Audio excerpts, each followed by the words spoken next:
Morning to everyone. This video is for semester 2 students, and in this video we'll be discussing about correlation of economics. जब भी हम बात करते हैं correlation of economics with other subjects तो सबसे पहले हमारा जानना ज़रूरी है कि correlation क्या है. The term correlation in its simplest form means to connect or to be connected. तो correlation का मतलब हम कह सकते हैं जुड़ाव या जुड़े रहना. To be more precise, correlation means mutual relationship of two or more things or person. तो correlation को हम लोग कह सकते हैं कि ये किसी भी दो लोग या दो चीज़ों के बीच में संबंध की बात बताता है या दो से ज़्यादा लोग के बीच. Education is a coordinated process and the major aim of education is the unification of knowledge. जब भी हम लोग नॉलेज की बात करते हैं या बच्चों को नॉलेज इम्पार्ट करने की बात करते हैं तो हम लोग नॉलेज ऐसा देने का प्रयास करते हैं कि सारा नॉलेज एक दूसरे से जुड़ा हुआ हो. So the knowledge existing in the various branches need to be correlated. इसीलिए हम लोगों का मेन एम होता है कि जितना भी आप नॉलेज बच्चे को प्रोवाइड कर रहे हो वो कहीं ना कहीं इंटरलिंक्ड हो, एक दूसरे से जुड़ा हुआ हो. It really makes easy for the student to see all the subjects as a synthetic whole.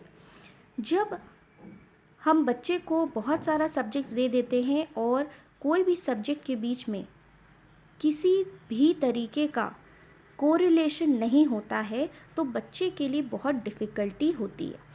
और वहीं पे अगर हम बच्चे को सारे नॉलेज या सब्जेक्ट्स के बीच में कोरिलेशन डेवलप करवा दें तो बच्चे को बहुत ही आसानी होती है. Coming to the principles of correlation. जब कोरिलेशन की हम लोग बात करते हैं तो हम लोगों को कुछ सर्टेन प्रिंसिपल्स फॉलो करना पड़ता है. Number 1, it should be simple, naturally suited to the nature of the subject.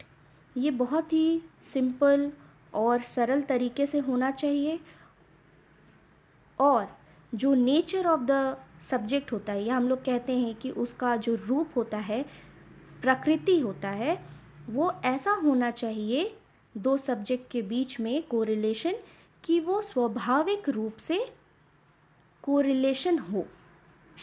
Number 2, it should be based on the people's mental development. जब भी कोरिलेशन की बात करें तो हमेशा हम लोगों को ध्यान रखना है बच्चों का मेंटल डेवलपमेंट या मेंटल एज को ध्यान में रखते हुए कोरिलेशन हम लोगों को करना चाहिए. Number 3, it should involve the previous knowledge of the students. Correlation अगर करना है तो हम लोगों को ध्यान में रखना होगा कि बच्चे का प्रीवियस नॉलेज क्या है, उसने प्रीवियस क्लास में क्या क्या चीज़ पढ़ा है या फिर अभी कुछ नया टॉपिक स्टार्ट करने से पहले वाला टॉपिक क्या उसने पढ़ा है. Number 4, it should be done only where it is possible, else it will be too superficial correlation. जहाँ पे पॉसिबल है कोरिलेशन वहीं पे कोरिलेशन करना चाहिए, ना कि फोर्सफुली दो सब्जेक्ट के बीच में या दो टॉपिक के बीच में कोरिलेशन डेवलप करवाना चाहिए. इससे क्या होगा कि बहुत ही ज़्यादा फेक या सुपरफिशियल बनावटी कोरिलेशन दिखेगा. Number 5, main topic of main objects should be the main focus. Other topic should be linked to it and then revert again to the main topic. यहाँ पे हम लोग बात कर रहे हैं अगर आपका दो टॉपिक है, टॉपिक ए और टॉपिक बी, और टॉपिक ए के अंडर सब टॉपिक्स हो सकता है 1 to 3 और टॉपिक बी के अंडर हो सकता है सब टॉपिक्स 1 to 3. तो ये जो सब टॉपिक्स है वो पहले हम लोग रिलेट करेंगे उसको मेन टॉपिक से, टॉपिक ए या टॉपिक बी से, then topic A and topic B के बीच में कोरिलेशन देखेंगे.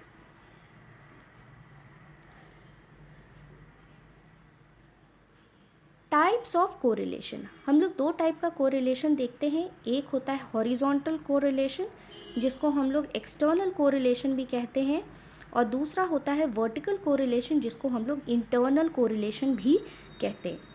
हॉरिजॉन्टल या एक्सटर्नल कोरिलेशन मतलब एक सब्जेक्ट का कोरिलेशन दूसरे सब्जेक्ट के साथ होना, जैसे कि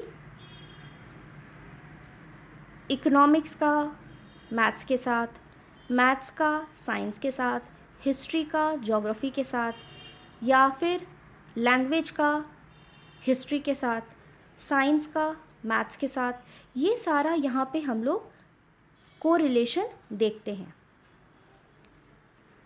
वर्टिकल कोरिलेशन या इंटरनल कोरिलेशन में हम लोग देखते हैं कोरिलेशन जो कि एक ही सब्जेक्ट के अंदर जो टॉपिक्स होता है या ब्रांचेस होता है उसमें कोरिलेशन डेवलप किया जाता है। फॉर एग्ज़ाम्पल इकोनॉमिक्स में हम लोग जानते हैं कि हम लोग पढ़ाई करते हैं प्रोडक्शन, डिस्ट्रीब्यूशन, कंजम्पशन की। तो ये सारे टॉपिक्स के बीच में या ब्रांचेस के बीच में कोरिलेशन डेवलप करना। या फॉर एग्ज़ाम्पल साइंस में जैसे फिज़िक्स, केमिस्ट्री और बायोलॉजी की बात करते हैं तो इन तीनों के बीच में कोरिलेशन डेवलप करना। वैसे ही मैथ्स में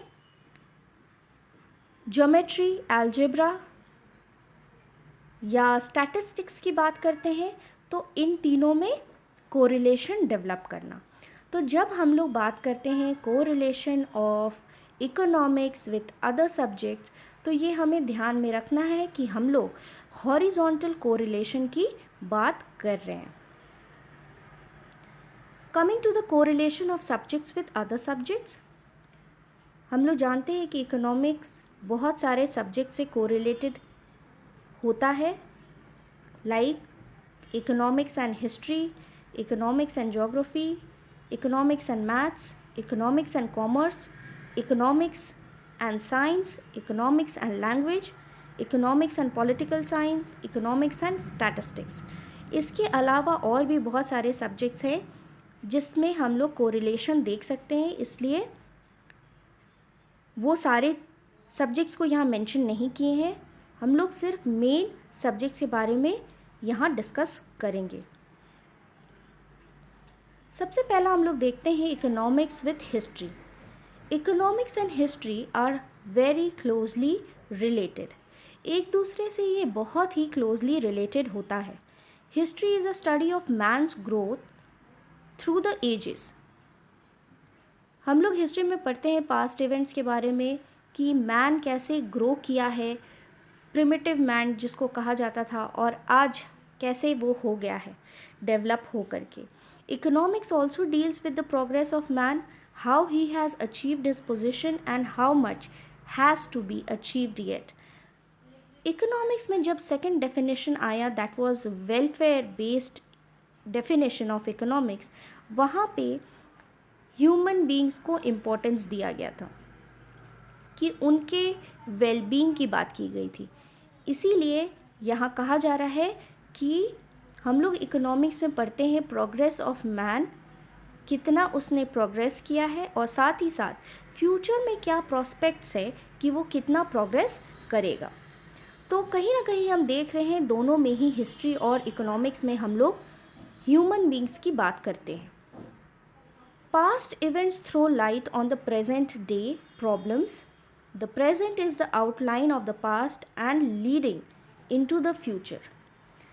जो पास्ट, प्रेजेंट एंड फ्यूचर की बात करते हैं ये कहीं ना कहीं इंटरलिंक्ड होता है। तो हम लोग जानते हैं हिस्ट्री में हम लोग पढ़ाई करते हैं पास्ट के लिए, और यही पास्ट से आज हम लोगों ने अपना प्रेजेंट डेवलप किया है, और यही प्रेजेंट हमारा फ्यूचर बनाएगा। Through history, we get to know the knowledge of various economic factors responsible for various historical events. हम लोग जानते हैं कि हिस्ट्री में बहुत सारे जो हम लोग कहते हैं हिस्टोरिकल इवेंट्स ने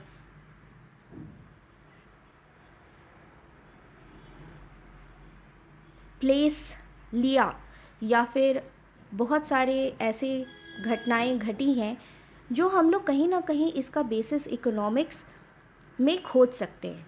बहुत सारे इकोनॉमिक फैक्टर्स था, जैसे कोई पर्टिकुलर लैंड के लिए लड़ाई हुआ क्योंकि वो वहाँ पे बहुत ज़्यादा वो प्रोडक्टिव था, वहाँ वो लैंड बहुत उपजाऊ था और उस लैंड के लिए लड़ाई हुआ। तो इस तरीके का हम लोग इवेंट्स देख सकते हैं हिस्ट्री में कि उसका रीज़न इकोनॉमिक फैक्टर्स रहा है। नेक्स्ट हम लोग देखेंगे economics with geography. Economic studies the production of various goods. हम लोग जानते हैं कि हम लोग इकोनॉमिक्स में पढ़ते हैं प्रोडक्शन के बारे में। The production is govern by various factors termed as geographical factors. तो ये प्रोडक्शन जहाँ से भी हो रहा होता है उसके लिए भी बहुत सारा फैक्टर्स रिस्पॉन्सिबल होता है, और वन फैक्टर क्या है? Geographical factor. किसी लैंड में अगर हम लोग कुछ प्रोड्यूस कर रहे हैं, कुछ उगा रहे हैं, तो वहाँ पे उसका ज्योग्राफिकल कंडीशन को हम लोग ध्यान में रखते हुए ही प्रोडक्शन करते हैं। Economic condition of a country is very much dependent on it's geographical condition.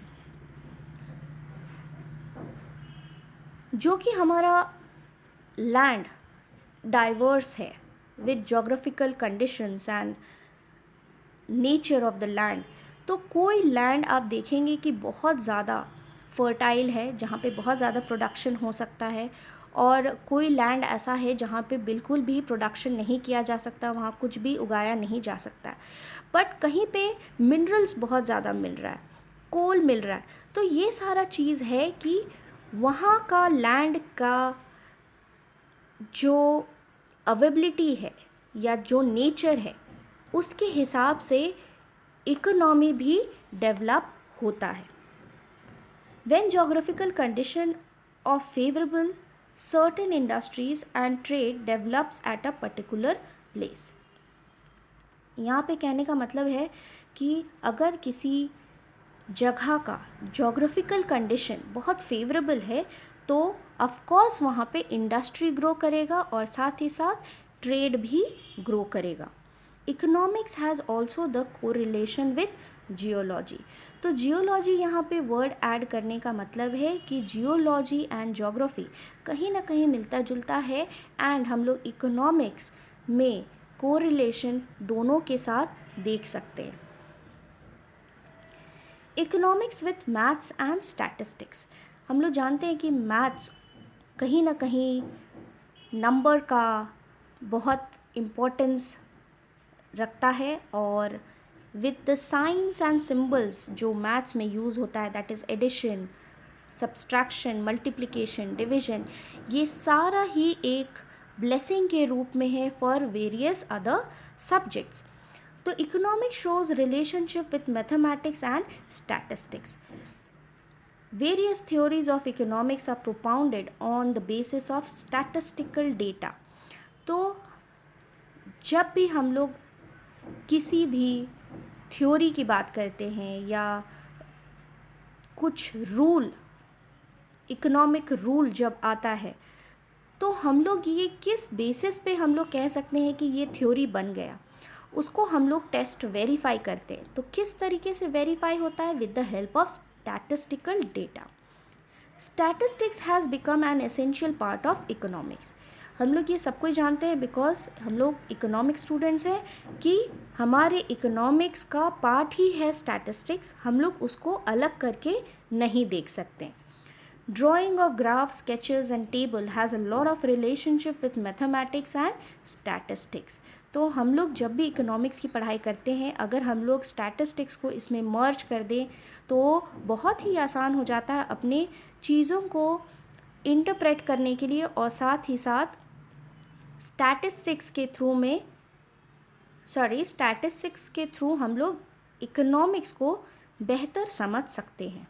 No theory can be relied upon unless it is put to test on the touchstone of calculations and principles of mathematics and statistics। For example, जब भी हम लोग सर्वे करते हैं तो collection of data रहता है, collection of data किया जाता है। हम लोग किस बेसिस पे कह सकते हैं कि यहाँ का पॉपुलेशन बहुत ज़्यादा एजुकेटेड है। तो डेटा कलेक्ट किया जाता है हर घर घर से जा कर के, और ये नंबर्स मैथमेटिक्स ही होता है और स्टैटिस्टिक्स ही होता है जो हमारा ये सर्वे पूरा करने में मदद करता है। Next, coming to economics with commerce. In commerce which studies business, industry, trade and organizations of all these kinds. Commerce studies all the activities beginning from the production and leading up to the distribution. तो कभी भी हम लोग economics और commerce में relation ढूंढ सकते हैं, क्योंकि कॉमर्स में हम लोग पढ़ते हैं बिजनेस के बारे में, इंडस्ट्री के बारे में, ट्रेड या ऑर्गेनाइजेशन कैसे चल रहा होता है, बैलेंस शीट की बात करते हैं, और इवन बजट की बात करते हैं, अकाउंट्स की बात करते हैं। तो ये सारा टॉपिक्स कहीं ना कहीं आप इकोनॉमिक्स में भी देखते हैं। तो अगर एक कॉमर्स स्टूडेंट है और इकोनॉमिक्स पढ़ना चाहता है, या इकोनॉमिक्स स्टूडेंट है कॉमर्स पढ़ना चाहता है, उसके लिए बहुत ज़्यादा डिफ़िकल्ट नहीं होना चाहिए। Many of the topics studied under economics forms the subject matter of the study of commerce as well. The various topics of commerce cannot be studied alone without the study of economics. तो बहुत सारा theories जो economics का है that is used with commerce, जो हम लोग commerce में इस्तेमाल करते हैं और commerce subject को बेहतर समझ सकते हैं। It can be said that it is possible to run the economy of the country efficiently through the knowledge of commerce. अगर एक कॉमर्स स्टूडेंट है, उसके पास कॉमर्स का नॉलेज है, उसको हम लोग कह सकते हैं कि वो बहुत अच्छे से एक देश का या फिर इकोनॉमी ऑफ द कंट्री को चला सकता है। Economics with language.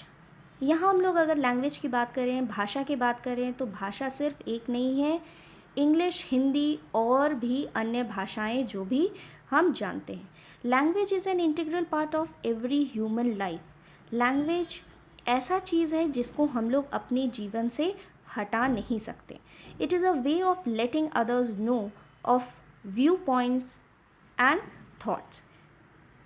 So language एक ज़रिया है कि हम आपस में कम्युनिकेट कर पाए। अगर हम लोग बात कर रहे हैं लैंग्वेज की, अगर दो लोग हैं और दोनों को एक दूसरे का भाषा नहीं आता है, तो उसके लिए कम्युनिकेशन बहुत ही डिफ़िकल्ट हो जाएगा। Language can be any of the kind like English, Hindi और एनी अदर लैंग्वेजेस। जो हम पहले भी डिस्कस किए हैं कि लैंग्वेज सिर्फ इंग्लिश या हिंदी की बात नहीं कर रहे हैं, बल्कि और अन्य भाषाएं जितना भी आप जानते हैं। When talking about all the economic factors for the topic that are included under economics, it is very difficult to convey to others if language did not exist. यहाँ हम लोग जैसे बात कर रहे हैं कि लैंग्वेज ज़रूरी होता है अपने बातों को अगले तक पहुँचाने के लिए, वैसे ही अगर कोई भी थ्योरी लिखा जा रहा है या कोई भी स्टैटिस्टिकल डेटा है, तो उसको हम लोग इंटरप्रेट करते हैं, तो उसके लिए लैंग्वेज होना बहुत ज़रूरी है। लैंग्वेज हेल्प करता है कि हम लोग इसको बेहतर तरीके से एग्जीक्यूट करें। When the economic rules or theories are being developed, it is well executed and framed with the help of language. यही बात कर रहे हैं, अगर हम लोगों का लैंग्वेज बहुत अच्छा है तो हम लोग अपने बातों को दूसरे तक बहुत आसानी से पहुंचा सकते हैं। Likewise, when any country is economically fit, having relationship with other countries, it will welcome other languages into its own land. तो अगर किसी कंट्री का इकोनॉमी बहुत ज़्यादा स्ट्रॉन्ग है, तो उसका रिलेशनशिप दूसरे कंट्री के साथ होना बिल्कुल जायज़ है। तो जब एक रिलेशनशिप डेवलप कर रहा है दूसरे कंट्री से, तो उसके लैंग्वेज को भी अपने देश में वो वेलकम करता है। Coming to economics with science, अब यहाँ दो चीज़ है। एक हम लोग देखेंगे कि इकोनॉमिक्स को साइंस भी कहा जाता है, ठीक है, और एक होता है कि हम बात कर रहे हैं कोरिलेशन इकोनॉमिक्स विथ साइंस, ये दो अलग चीज़ है। तो यहाँ हम लोग बात करेंगे इकोनॉमिक्स विथ साइंस, इन दोनों सब्जेक्ट के बीच का correlation. Many of the problems related with agriculture have close relationship with chemistry and physics, जो कि हम लोग जानते हैं कि agriculture is a part of economics, and agriculture को हम लोग कह सकते हैं कि it has close relationship with chemistry and physics. Chemistry और फिज़िक्स का जो भी पार्ट है वो हम लोग एग्रीकल्चर के लिए यूज़ करते हैं। तो इनडायरेक्टली इकोनॉमिक्स और साइंस इंटर रिलेटेड है। Due to scientific inventions lot of growth of economy takes place. जब नए नए इन्वेंशंस होते हैं तो ये लीड करते हैं इकोनॉमी को ग्रो करने के लिए। The medicines are developed with the help of science, and in the other way we talk about the wellness of human beings in economics. जैसे कि पहले भी हम लोग बात किए हैं कि ह्यूमन बींग्स के बारे में हम लोग पढ़ाई करते हैं इकोनॉमिक्स में, और मेडिसिन्स ये देन है साइंस का। तो हमेशा ह्यूमन बींग्स को फिट रहने के लिए मेडिसिन्स लेना पड़ता है, तो ये भी हम लोग एक रिलेशनशिप देखते हैं। The inventions and the development of the technology also depends on the economy of the country. अगर देश का इकोनॉमी अच्छा है तभी वो हेल्प करेगा टेक्नोलॉजी एडवांसमेंट के लिए या एक्सपेरिमेंट्स करने के लिए कि नए इन्वेंशंस हो।